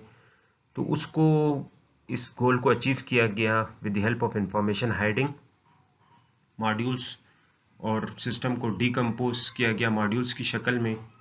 इस तरह से जब कोई चेंज होगा तो सिर्फ एक मॉड्यूल के अंदर चेंज होगा, और फिर इंफॉर्मेशन भी उस मॉड्यूल के अंदर हाइड होगी, तो उसकी इम्प्लीमेंटेशन भी चेंज की जा सकती है एज लॉन्ग एज कि उसकी इंटरफेस सेम रहे। सेकंड गोल था कि जो चेंजेस हो रही हैं, जो एंटिसिपेटेड चेंजेस हैं, उनको समझना। तो उसको कैसे अचीव किया गया, for that formal evaluation procedures को यूज़ किया गया। जो डोमेन एक्सपर्ट्स थे उनसे एवेल्युएशन कराई गई और उनके एक्सपीरियंस से फ़ायदा उठाया गया। थर्ड गोल ये था कि वर्क टीम्स असाइन की जाएं so that their interactions are minimized, ताकि उनके आपस की इंटरेक्शन कम से कम की जा सके। मतलब यह है कि हर एक टीम को एक अलग अलग टास्क दिया जाए और उनको एक अलग अलग काम दिया जाए। तो उसके लिए फिर मॉड्यूल्स, क्योंकि मॉड्यूल्स की शक्ल में डिज़ाइन किया गया है सॉफ्टवेयर को, so modules are structured as a hierarchy, एक ट्री की शक्ल में मॉड्यूल्स को ऑर्गेनाइज किया गया है, और फिर हर एक टीम को एक मॉड्यूल दिया गया, और उसके अंदर उसके जितने भी चिल्ड्रन थे वो तमाम उस मॉड्यूल्स के इस टीम ने बनाने थे। मॉड्यूल हायरार्की से क्या फ़ायदा हमें मिलता है? मॉड्यूल हायरार्की मतलब यह है कि तमाम मॉड्यूल्स को एक ट्री की शक्ल में हम ऑर्गेनाइज कर लें, यानी पेरेंट मॉड्यूल और उसके अंदर फिर उसका सब मॉड्यूल और फिर उसके अंदर उसके सब मॉड्यूल्स, तो ये पूरी एक हायरार्की बन जाएगी। Module hierarchy provides mean of grouping lowest level modules into groups with common features. इससे हमें फ़ायदा ये होगा कि जो एक तरह के मॉड्यूल्स हैं उनको हम इकट्ठा कर सकते हैं ग्रुप में। एक मॉड्यूल के अंदर हम दूसरा मॉड्यूल डाल सकते हैं, सब मॉड्यूल बहुत बड़ा मॉड्यूल है, उसके अंदर बहुत बड़ी फंक्शनैलिटी है, तो उसको हम फर्दर डिवाइड कर सकते हैं सब मॉड्यूल्स में। और हो सकता है सब मॉड्यूल भी बड़ा हो तो उसको फिर डिवाइड किया जा सकता है मॉड्यूल्स के अंदर। तो एक मॉड्यूल के अंदर सब मॉड्यूल हो सकते हैं, उसके अंदर फिर सब मॉड्यूल्स हो सकते हैं। तो इस तरह से हम ग्रुपिंग करके लेवल बाय लेवल नीचे जा सकते हैं। तो निचले लेवल के मॉड्यूल्स को हम ग्रुप करते हैं जिसमें कॉमन फीचर्स हों, उनको हम एक मॉड्यूल का हिस्सा बना सकते हैं। या वो मॉड्यूल जिन्होंने मिलकर काम करना हो उनको हम ग्रुप कर सकते हैं। तो इस तरह सब मॉड्यूल्स एक ही मॉड्यूल का हिस्सा होंगे और वो सब मिलकर एक फंक्शनलिटी कर रहे होंगे, लेकिन वो फंक्शनलिटी क्योंकि इतनी बड़ी है तो हमने उसको फिर फर्दर डिवाइड कर दिया है सब मॉड्यूल्स के अंदर। और फिर अगर ज़रूरत पड़े तो सब मॉड्यूल्स को और भी सब मॉड्यूल्स के अंदर डिवाइड किया जा सकता है। लेकिन ये तमाम जो भी आप डिवीजन कर रहे हैं, it must be properly documented कि भाई ये एक मॉड्यूल है, फिर उसका ये सब मॉड्यूल है और ये सब का भी सब मॉड्यूल है, तो उसको फिर हमें डॉक्यूमेंट करना पड़ेगा। A7E के अंदर भी ऐसा ही हुआ। It used multiple hierarchy levels. सिर्फ इन्होंने मेन मॉड्यूल्स नहीं बनाए, बल्कि मॉड्यूल के अंदर सब मॉड्यूल्स थे, फिर उनके अंदर फिर और भी सब मॉड्यूल्स थे, and so on so fourth. A7E की अगर हम देखें कि इसमें मॉड्यूल डिकम्पोजिशन कैसे हुई, तो it in A7E avionics system हमारे पास तीन बड़े बड़े जो मॉड्यूल्स हैं वो हैं hardware hiding module, behaviour hiding module और software decision module. Hardware hiding module का मतलब ये है कि ये हार्डवेयर को हाइड कर रहे हैं, हार्डवेयर की डिटेल को हाइड कर रहे हैं, या इन मॉड्यूल्स के अंदर वो प्रोसीजर्स होंगे जो हार्डवेयर को कंट्रोल कर रहे हैं। जैसे कि हमने पहले एल्टीट्यूड सेंसर वाली एग्जांपल देखी थी, तो इसके अंदर वो प्रोसीजर्स होंगे जब कोई हार्डवेयर चेंज होता है या हार्डवेयर को रिप्लेस किया जाता है, एक नया हार्डवेयर आ जाता है, तो फिर हमें इन प्रोसीजर्स को चेंज करने की ज़रूरत है। तो हमें बाकी सॉफ्टवेयर को छोड़ने की ज़रूरत नहीं है। अगर कोई हार्डवेयर रिप्लेस होता है तो हम हार्डवेयर हाइडिंग मॉड्यूल में आएंगे और हार्डवेयर हाइडिंग मॉड्यूल के अंदर फिर जो स्पेसिफिक सब मॉड्यूल है उस हार्डवेयर से रिलेटेड, फिर हम उस मॉड्यूल में जाएंगे और उसको हम चेंज करेंगे। दूसरे नंबर पे जो बड़ा मॉड्यूल है A7E सिस्टम के अंदर, वो है बिहेवियर हाइडिंग मॉड्यूल। ये बिहेवियर को रिप्रेजेंट करता है कि जो सॉफ्टवेयर का जो बिहेवियर है, जो उसका काम है, ये उसको हाइड कर रहा है। इसके अंदर वो प्रोसीजर्स हैं जब अगर आप बिहेवियर को चेंज करना चाहते हैं तो फिर इन प्रोसीजर्स को हमें चेंज करना पड़ेगा। बिहेवियर सिर्फ उस वक्त चेंज होता है जब हमारे पास सिस्टम की रिक्वायरमेंट्स चेंज होती हैं, तब हमारे पास बिहेवियर की चेंज आती है। यानी पहले सॉफ्टवेयर एक तरह से काम कर रहा था, अब आप चाह रहे हैं कि नहीं ये काम ना करे, उसकी जगह कोई और काम करे, कोई नई फंक्शनैलिटी हम लेकर आना चाह रहे हैं। तो हार्डवेयर तो वही है लेकिन हम उस फंक्शनैलिटी को चेंज कर रहे हैं, तो वहाँ पे फिर हमें बिहेवियर हाइडिंग मॉड्यूल में जाना पड़ेगा और फिर जिस किस्म का बिहेवियर, जो फंक्शनैलिटी आप लाना चाह रहे हैं, उस मॉड्यूल को चेंज करना पड़ेगा।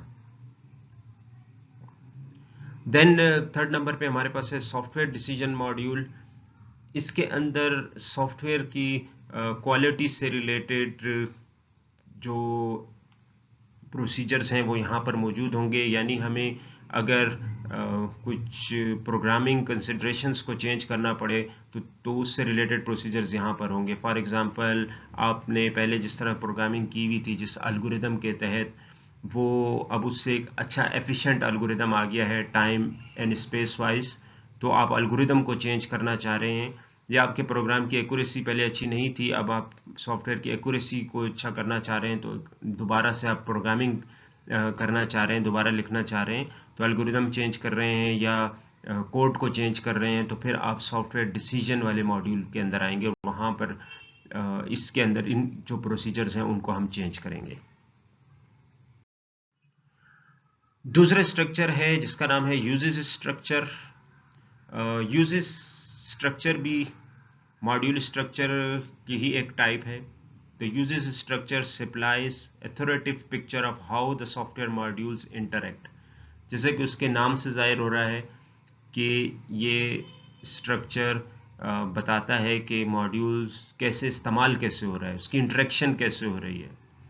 अगर हम दो प्रोसीजर्स को कंसिडर करें, प्रोसीजर ए और प्रोसीजर बी, तो procedure A is said to use procedure B if a correct functioning procedure B is present in order for A to meet its requirement। यानी प्रोसीजर A हम कह सकते हैं procedure B को use कर रहा है अगर प्रोसीजर B करेक्टली काम कर रहा हो, और जब भी A को उसकी ज़रूरत हो तो A की ज़रूरत को वो पूरा करे और एक अपनी रिक्वायरमेंट्स के मुताबिक काम कर सके। तो इसका मतलब ये है कि A ने B को यूज़ किया है, मतलब A ने B को कॉल किया और B वहाँ पे करेक्टली मौजूद था और B ने अपना काम सही करके अपना काम पूरा करके वापस A को रिस्पांस दिया। तो इसका मतलब ये है कि A ने B को यूज़ किया है।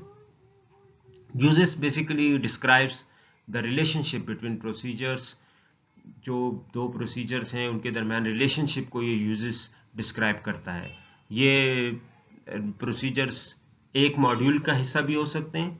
हमने पहले पढ़ा था कि मॉड्यूल एक ग्रुपिंग का यूनिट भी है। बहुत सारे प्रोसीजर्स जो एक ही फंक्शनैलिटी प्रोवाइड कर रहे होते हैं उनको हम ग्रुप भी एक मॉड्यूल की शक्ल में कर सकते हैं। तो ये रिलेशनशिप यूजेस वाला दो प्रोसीजर्स के दरमियान हो सकता है with in the same module, और ये भी हो सकता है कि प्रोसीजर ए एक मॉड्यूल में हो और प्रोसीजर बी किसी और मॉड्यूल में हो, दूसरे मॉड्यूल में, तब भी वो एक दूसरे को यूज कर सकते हैं। यहाँ पे ये बताता जाऊं कि यूजेस रिलेशन कॉल्स रिलेशन से डिफरेंट है। दिखने में ऐसे ही लग रहा है कि शायद यूजेस और कॉल्स एक ही हों। कॉल्स रिलेशन क्या होता है? जब प्रोसीजर ए प्रोसीजर बी को कॉल करता है, इसको कॉल रिलेशनशिप कहते हैं। यूजेस में भी इसी तरह ही था। प्रोसीजर ए ने प्रोसीजर बी को कॉल किया, लेकिन फ़र्क इन दोनों में ये है कि यूज रिलेशनशिप है, इसके अंदर प्रोसीजर बी का मौजूद होना, उसका करेक्ट फंक्शनिंग करना और रिस्पांस देना, यह बहुत ज़रूरी है।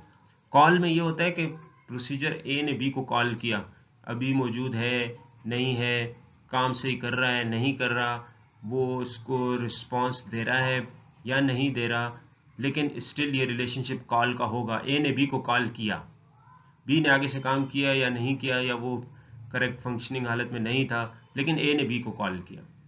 यूजेस में ऐसा नहीं है। यूजेस में ए बी को कॉल भी करेगा और फिर बी का करेक्ट फंक्शनिंग भी ज़रूरी है, बी की अपना काम भी बी ने पूरा करना है, और पूरा काम पूरा करने के बाद बी ने रिस्पांस देना है ताकि ए अपने जिस मकसद के लिए बी को कॉल किया है वो मकसद पूरा हो सके। तो ये डिफरेंस है बिटवीन यूज एंड कॉल। तो अगर ए बी प्रोसीजर को कॉल करता है और बी उसको सही से वहाँ पे मौजूद है, रिस्पांस देता है, और फिर हम कह सकते हैं कि procedure A use procedure B. Uses relation allows rapid identification of functional subset। Uses relation का फ़ायदा ये है कि इससे हम जो फंक्शनल सबसेट्स हैं उनको हम आइडेंटिफाई कर सकते हैं। सेट आपने मैथमेटिक्स के अंदर पढ़े होंगे। सेट का मतलब होता है कलेक्शन या मजमुआ। तो हमने मॉड्यूल्स में भी देखा कि हम सॉफ्टवेयर को डिवाइड कर रहे हैं फंक्शनैलिटी वाइज मुख्तलिफ सेट्स के अंदर। तो जब हम यूजेस रिलेशनशिप यूज़ करते हैं तो उससे भी हमें पता चलता है कि फंक्शनल सबसेट सॉफ्टवेयर के अंदर कौन कौन से हैं। For procedure A in a subset, every procedure that A uses must also be present in the same subset. तो अगर एक प्रोसीजर है ए किसी सबसेट में, तो ए जिन जिन को इस्तेमाल कर रहा है, जिन जिन को यूज़ कर रहा है, वो भी इसी सेम सबसेट में होने चाहिए। बहरहाल हमें इनको लिमिट करना पड़ेगा। Should limit the number of procedures a given one is allowed to use in order to limit the size of incremental releases. अगर आप इंक्रीमेंट्स में सॉफ्टवेयर को बना रहे हैं, पहले एक मॉड्यूल बनाया, फिर दूसरा मॉड्यूल बनाया, फिर तीसरा, इंक्रीमेंटल डेवलपमेंट है और इंक्रीमेंटल रिलीज हो रही है सॉफ्टवेयर की, एक एक मॉड्यूल बना बना के आप सॉफ्टवेयर रिलीज करते जा रहे हैं, तो फिर इस इंक्रीमेंटल रिलीज के साइज को लिमिट करने के लिए हमें ये यूज रिलेशनशिप को भी एक लिमिट देनी पड़ेगी कि एक प्रोसीजर ज़्यादा से ज़्यादा कितने और प्रोसीजर्स को यूज़ कर सकता है। क्योंकि अगर हम लिमिट नहीं देते और एक प्रोसीजर बहुत सारे प्रोसीजर्स को यूज़ कर रहा है तो फिर हमें वो सारे प्रोसीजर भी इस मॉड्यूल का हिस्सा बनाना पड़ेगा उनको भी, और फिर उसके बाद हमें वो भी डेवलप करने पड़ेंगे, तो हमारे इंक्रीमेंट का साइज बहुत बढ़ जाएगा। तो इंक्रीमेंट के साइज को लिमिट करने के लिए हमें नंबर ऑफ प्रोसीजर्स को भी लिमिट करना पड़ेगा। यूनिट ऑफ यूजेस स्ट्रक्चर वो प्रोसीजर है, जैसा कि हमने पहले देखा था पिछले जो हमारे पास स्ट्रक्चर था उसमें मॉड्यूल यूनिट था, लेकिन यहाँ पे हमारे पास जो इस स्ट्रक्चर के अंदर यूनिट है वो प्रोसीजर है। इसी तरह रिलेशनशिप इसमें है इज अलाउड टू यूज, ये रिलेशनशिप का नाम है, यानी procedure A is allowed to use procedure B.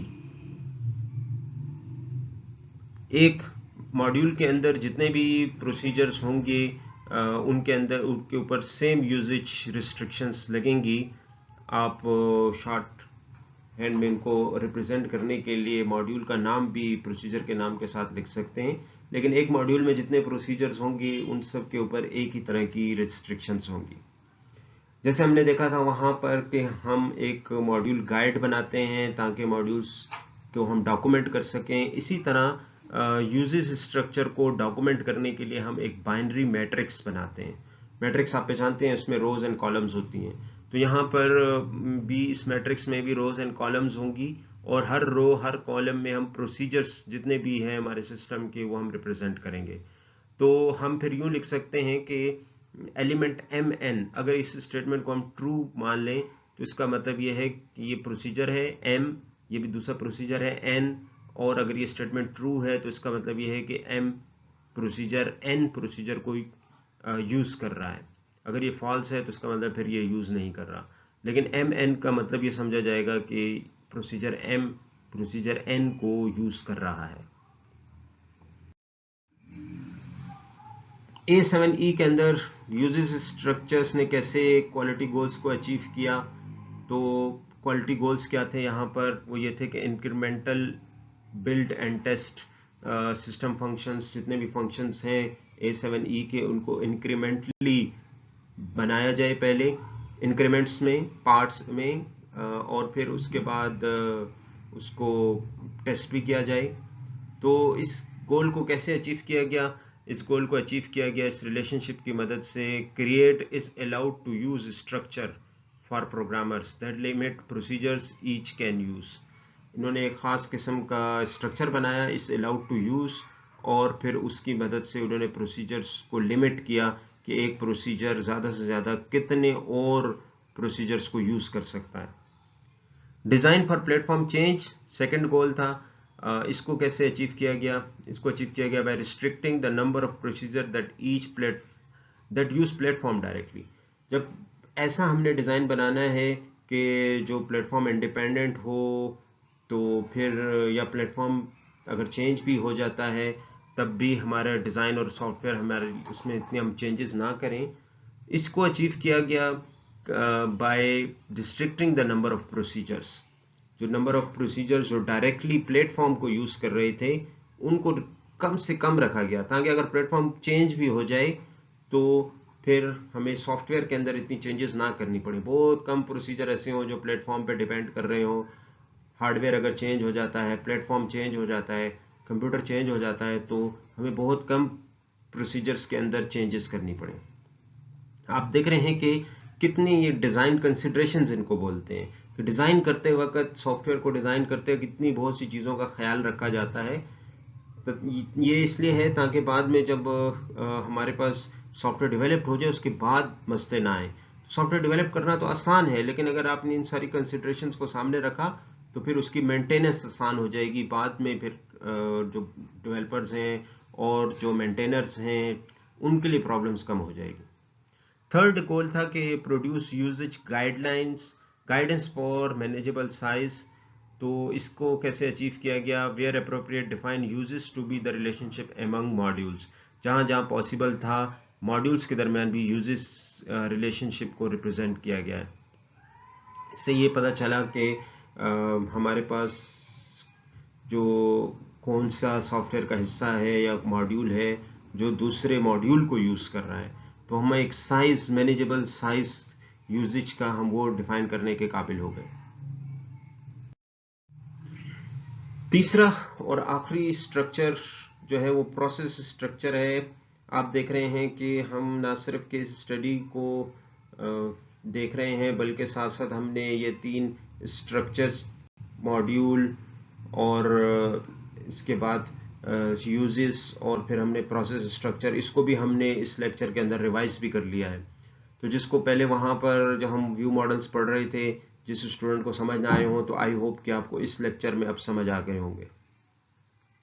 Process structure क्या है? प्रोसेस क्या चीज़ है? Basically process is set of programming steps. Process steps को कहते हैं, आप जब भी कोई काम करते हैं उसके अंदर बहुत सारे स्टेप्स आप लेते हैं, उसको एक प्रोसेस कहते हैं। ठीक है, वो कोई भी काम हो, अगर वो प्रोग्रामिंग से रिलेटेड है तो फिर हम उसको प्रोग्रामिंग का प्रोसेस कहेंगे, और अगर वो और कोई काम है तो जो भी आप स्टेप्स ले रहे हैं उसको प्रोसेस कहते हैं, चाहे वो इंजीनियरिंग का प्रोसेस है या कोई और प्रोसेस है। Now this process is repeated in response to an event. हो सकता है कि ये प्रोसेस आप कब कर रहे हैं, ये किसी इवेंट के रिस्पॉन्स पे हो सकता है। फॉर एग्जाम्पल, हमने एक स्मार्ट फैन बना रहे हैं और हम चाह रहे हैं कि जब भी कोई पर्सन रूम में इंटर हो तो वो फैन ऑटोमेटिकली ऑन हो जाए। ये जो बंदा रूम में इंटर हो रहा है, दिस इज एन इवेंट। या मैं चाह रहा हूँ कि जब भी टेम्परेचर 25 से अबव हो जाए तो वो फैन ऑन हो जाए।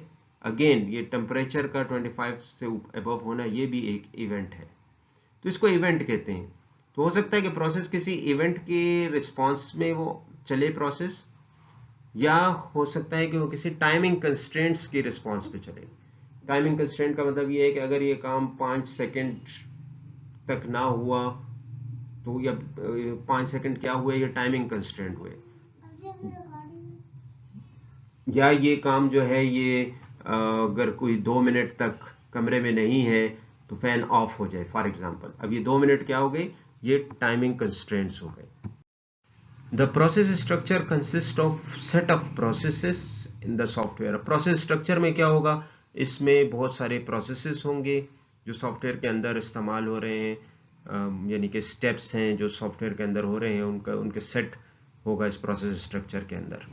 रिलेशनशिप इसमें कौन सा है, इसके अंदर रिलेशनशिप है सिंक्रोनाइज विद, यानी one process is synchronized with another process. Synchronize का मतलब ये होता है कि दोनों इकट्ठे शुरू होंगे एट द सेम टाइम, और फिर जब वो डेटा पास करेंगे तो दोनों का डेटा की स्टेट एक जैसी होगी, इसको सिंक्रोनाइज कहते हैं। तो सिंक्रोनाइज विद का रिलेशनशिप यहाँ मौजूद है प्रोसेसेस के दरमियान।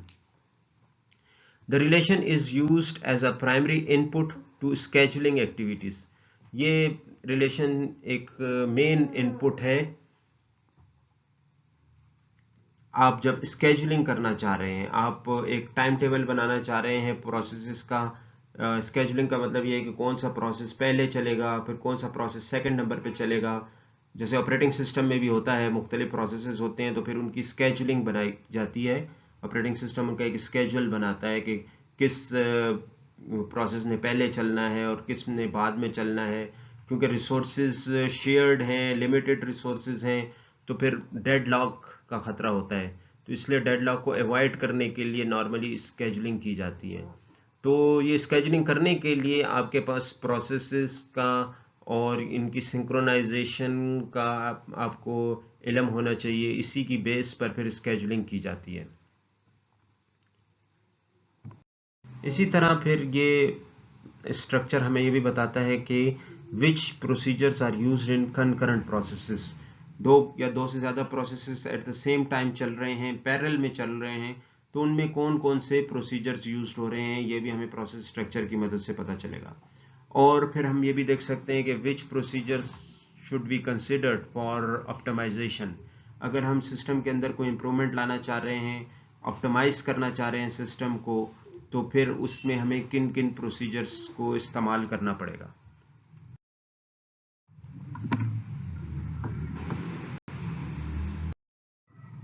जिस तरह हमने पिछले स्ट्रक्चर्स को देखा कि उन्होंने क्वालिटी गोल्स कैसे अचीव किए, इस तरह हम देखते हैं कि प्रोसेस स्ट्रक्चर ने A7E के अंदर क्वालिटी गोल्स को कैसे अचीव किया। पहला जो गोल था वो ये था कि मैप इनपुट इनटू आउटपुट। इसके लिए कैसे अचीव हुआ कि इनपुट को आउटपुट के साथ मैप किया जाए। Each process implemented as a cycle that samples inputs computes and presents output. इसके लिए मुख्तलिफ प्रोसेसेस बनाए गए जो पहले इनपुट को कलेक्ट करते, फिर उसको कंप्यूटेशन करते उसके ऊपर, और फिर उसको आउटपुट उसका जनरेट करते। सेकंड गोल ये था कि maintain real time constraints. Real time constraints जो मैंने अभी आपको बताई, टाइमिंग कंस्ट्रेंट्स, उनको कैसे मेंटेन रखा गया। Identify processes through process structure. Process को पहले आइडेंटिफाई किया गया कि सिस्टम में कौन कौन से प्रोसेसेस होंगे, और उनको फिर उनकी ऑफलाइन स्केजुलिंग की गई कि पहले नंबर पे कौन सा प्रोसेस एग्जीक्यूट होगा, सेकंड कौन सा एग्जीक्यूट होगा, थर्ड नंबर पे कौन सा एग्जीक्यूट होगा। इस तरह ओवरऑल सारे प्रोसेसेस एग्जीक्यूट हो जाएंगे और जो हमारी रियल टाइम कंस्ट्रेंट है उसके अंदर भी तमाम काम कंप्लीट हो जाएंगे। थर्ड नंबर पे गोल था provide results of time consuming calculations immediately, यानी जो ऐसी कैलकुलेशंस हैं जिसमें टाइम बहुत ज़्यादा लग रहा है, तो उनके रिजल्ट्स को कैसे हम जल्दी से कैसे प्रोड्यूस कर सकते हैं। तो उसके लिए इनका सोल्यूशन ये था कि हम कैलकुलेशंस को बैकग्राउंड में परफॉर्म करें, और जो उनकी बहुत ही रिसेंट वैल्यू है वो जब भी उनसे क्यूरी की जाए तो वो रिसेंट वैल्यू रिटर्न करें। कैलकुलेशंस बैकग्राउंड में चलती रहेंगी और जब भी उनसे क्यूरी की जाएगी तो रिसेंट वैल्यू जनरेट करेंगे। जैसे हम अगर एल्टीट्यूड सेंसर की एग्जांपल ले लें अगेन, तो एल्टीट्यूड सेंसर हर वक्त या हर 5 सेकंड बाद, हर 3 सेकंड बाद वो अपने एल्टीट्यूड कैलकुलेट करता रहेगा, लेकिन जो उससे क्यूरी होगी तो जो लेटेस्ट वैल्यू होगी वो उठा के जिस भी मॉड्यूल ने मांगी है उसको दे देगा। तो यहाँ पे हमने इस केस स्टडी के अंदर देखा कि किस तरह से A7E का जो सॉफ्टवेयर आर्किटेक्चर था उसके अंदर इन्होंने 3 किस्म के स्ट्रक्चर्स बनाए, मॉड्यूल्स बनाए, जिसमें सॉफ्टवेयर को डिवाइड किया गया मुख्तलिफ पार्ट्स के अंदर, और फिर यूजेस स्ट्रक्चर बनाया जिसमें ये बताया गया कि कौन सा मॉड्यूल किस मॉड्यूल को, कौन सा प्रोसीजर किस प्रोसीजर को यूज़ कर रहा है, और फिर प्रोसेस स्ट्रक्चर बनाया जिसके अंदर ये बताया कि विद इन अ मॉड्यूल काम कैसे हो रहा है, किस तरह से जो फंक्शनलिटी है वो प्रोवाइड की जा रही है।